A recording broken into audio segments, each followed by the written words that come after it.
Kumai, mi nombre está Zoraida Molina Arundel. Salmo 6. Senhor, me tá quebrar, ayuda-me. Senhor, não castiga-me dembo rabia. Ai, não suta-me dembo fúria.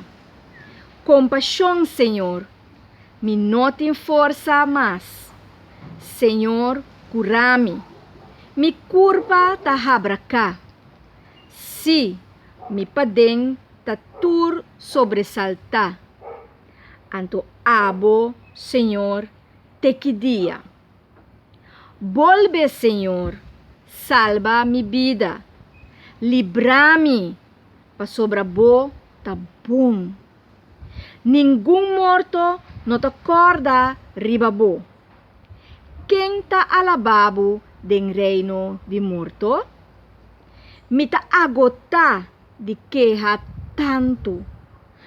Tura noite me ta llora riba cama. Me ta mua, me cucinche com lágrima.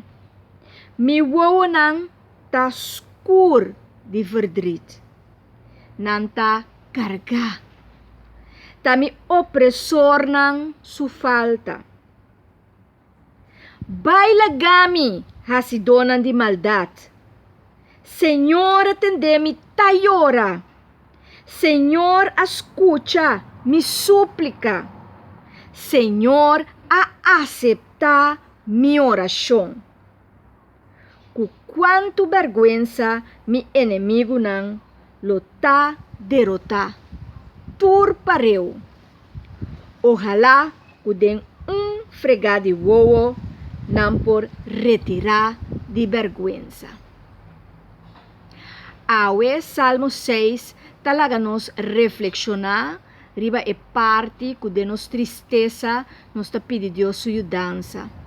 Ora gente hace nos daño, ora gente malusanos, ora gente pape calumnia riba nos, ora gente tenta nos, ora gente tá se redo riba nos, ora gente critica nos, ora gente tá manipula nos, ora gente não tá dando nos oportunidade.